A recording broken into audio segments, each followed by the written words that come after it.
میں الشبہ جاوید آپ کو کیا تو بادشاہ ہے ویڈیو سیریز میں خوش آمدید کہتی ہوں۔ کیا تو بادشاہ ہے ویڈیو سیریز ایپیسوڈ نمبر 8 یسوع المسیح بادشاہ دو جہاں میں آپ کو خوش آمدید کہتی ہوں، اور ہمارے ساتھ فادر ایمینول لاسی ہیں جو اس موضوع پر آپ کے ساتھ بات چیت کریں گے۔ معزز ناظرین، سلسلہ وار ایک ساتھ جو کیا تو بادشاہ ہے کے موضوع پر پیش کی جا رہی ہیں، اس قسط میں میں یسوع المسیح بادشاہ دو جہان کے موضوع پر بات چیت کروں گا، اور اس موضوع کا زیادہ تر تعلق اور بنیاد یسوع المسیح کل کائنات اور دو جہانوں کے بادشاہ کی عید کے حوالے سے ہوگا۔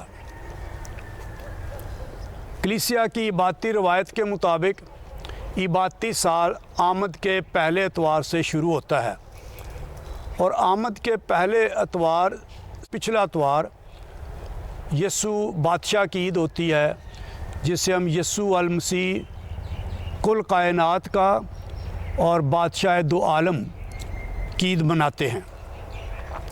کل کائنات کے معنی کیا ہیں؟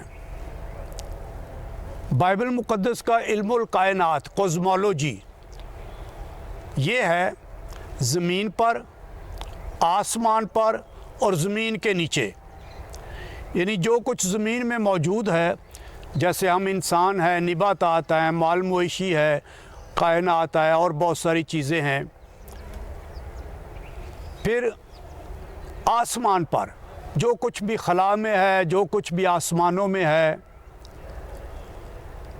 نیر اصغر، نیر اکبر، سورج، چاند، ستارے، سیارے اور سب کچھ جو بھی ہم ستاروں کے متعلق، خلا کے متعلق، فلکیات کے متعلق علم رکھتے ہیں، ان سب کا۔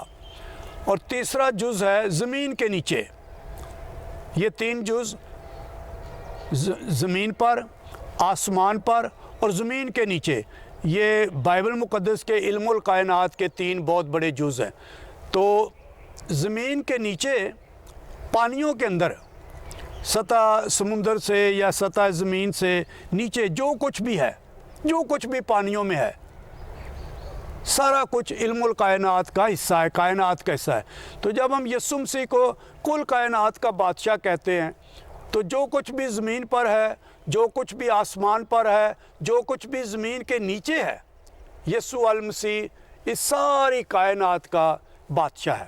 یسوع المسیح دونوں جہانوں کے بادشاہ ہیں۔ ایک جہان جس میں ہم رہتے ہیں، جو ہماری زمینی اور تاریخی زندگی ہے، اور ایک جہان جو اس کے بعد آئے گا، جو نیا آسمان، نئی زمین ہوگی، وہ اس جہان کا بھی بادشاہ ہے۔ کل کائنات کا بادشاہ ہے، وہ خداوندوں کا خداوند اور بادشاہوں کا بادشاہ ہے۔ تو یسوع المسیح دونوں جہانوں کے بادشاہ ہیں اور کل کائنات کے بادشاہ ہیں۔ یسوع المسیح فرشتوں اور روحوں کے بھی بادشاہ ہیں، موسموں کے بھی بادشاہ ہیں، انسانوں کے، خواتین، مرد، عورت، بچے، بزرگ، خاندانوں کے، ہر شعبہ زندگی کے، سب مذاہب کے اور کل اقوام کے، تمام ممالک کے بادشاہ ہیں۔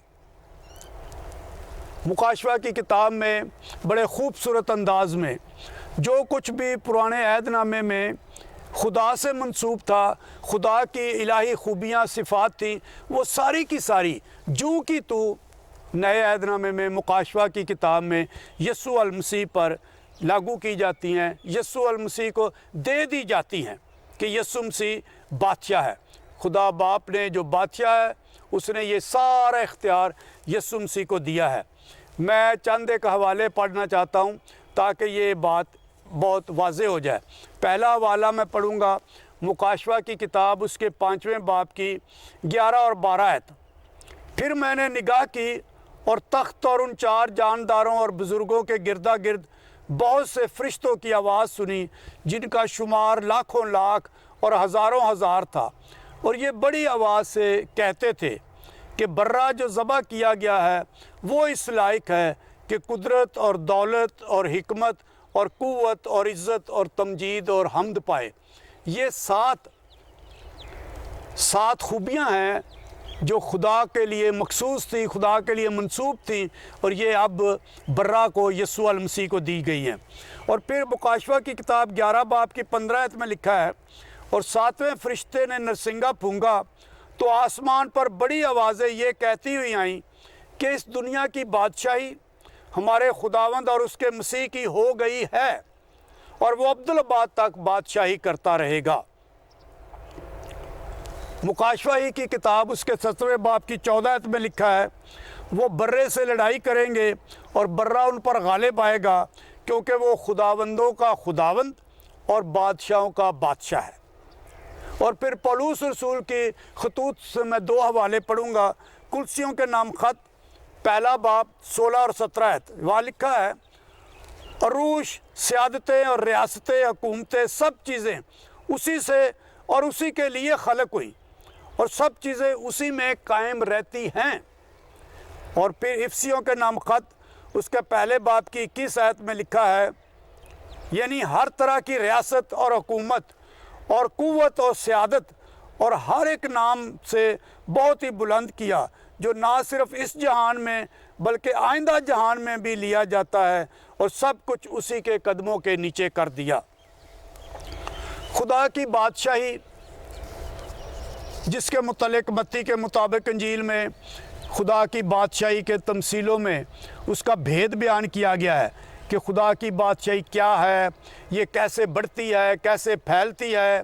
پھر خدا کی بادشاہی کی مبارک بادیوں میں، پہاڑی واز کے آغاز میں مبارک بادیوں میں متی کے مطابق انجیل اس کے 5 باب میں، اور اس کی قدریں بھی بتائی گئی ہیں۔ بادشاہی کے پھر اعلانات کیے گئے ہیں، بادشاہی کے متعلق پیشن گوئیاں کی گئی ہیں۔ ان سارے حوالوں میں خدا کی بادشاہی کی نوعیت اور اس کے بھید کے متعلق بتایا گیا ہے۔ اس بادشاہی کا انداز اور طریقہ کار کیا ہے؟ یہ بادشاہی حکومت کرنے اور حکومت جتانے کی نہیں بلکہ خدمت کرنے کی ہے۔ یہ بادشاہی اختیار جتانے کی نہیں، دبدبہ اور رعب جتانے کی نہیں بلکہ مساوات کا پرچار کرنے کی ہے۔ یہ بادشاہی خود غرضی کے لیے طور پر دوسروں کا استحصال کرنا، دوسروں کو اپنے مفاد کے لیے استعمال کرنے کی نہیں بلکہ دوسروں میں باہمی محبت بڑھانے کی ہے۔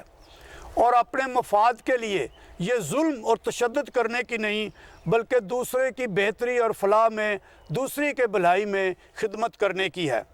یہ غریبوں، پست حالوں، بے زوروں اور محروموں کی حمایت کرنے میں اور ان کی یگانگت میں، ان کے ساتھ شراکت میں آگے بڑھنے اور اعلان کرنے کی بادشاہی ہے۔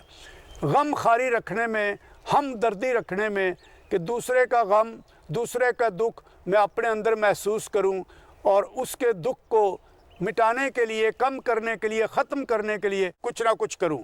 یہ ان کی خاطر ظلم کے خلاف آواز لگانے کی بادشاہی ہے، مظلوم کو آزادی دینے کے لیے، محروموں کو رعایت دینے کے لیے، زندگی کی حمایت اور فروغ کرنے کے لیے، اور انسان کا احترام کرنے کے لیے۔ جو ان قدروں پر عمل کرتا اور اپنی معاشرت میں، معمول کی زندگی میں عمل میں لاتا ہے، وہ اس بادشاہی کو پھیلاتا ہے۔ ایک اور نقطہ جو یسوع مسیح کی بادشاہی سے متعلق ہے کہ میری بادشاہی اس دنیا کی مانند نہیں، جس میں تخت اور تاج ہوتا ہے، ملک و مملکت ہوتے ہیں، انتخابات ہوتے ہیں، مقابلے ہوتے ہیں، ہار جیت ہوتی ہے، جنگیں ہوتی ہیں، فوجیں ہوتی ہیں، ٹیکس لیے جاتے ہیں، جیل خانے بھرے جاتے ہیں، سزائیں سنائی جاتی ہیں۔ خدا کی بادشاہی ایسی نہیں۔ خدا کی بادشاہی ایک ماحول ہے، حالات ہیں، ایک معمول زندگی، طرز زندگی ہے جس میں خدا کی بادشاہیوں کی قدروں اور نیکیوں کو عمل میں لایا جاتا ہے، جس کا میں نے پہلے ذکر کیا ہے، اور اس میں خدا پر زور دیا جاتا ہے، بادشاہی پر نہیں۔ تیری بادشاہی آئے، اے ہمارے باپ کی نماز میں ہم یہ تیرا نام پاک مانا جائے، تیری بادشاہی آئے، تیری مرضی پوری ہو، یہ مناجات پڑھتے ہیں، التجائیں پڑھتے ہیں۔ یہ اس کو سمجھنے کے لیے عبرانی شاعری کو سمجھنا پڑتا ہے۔ عبرانی شاعری میں ہماری غزلوں کی طرح بھی ایک خاص متوازی جوڑ ہے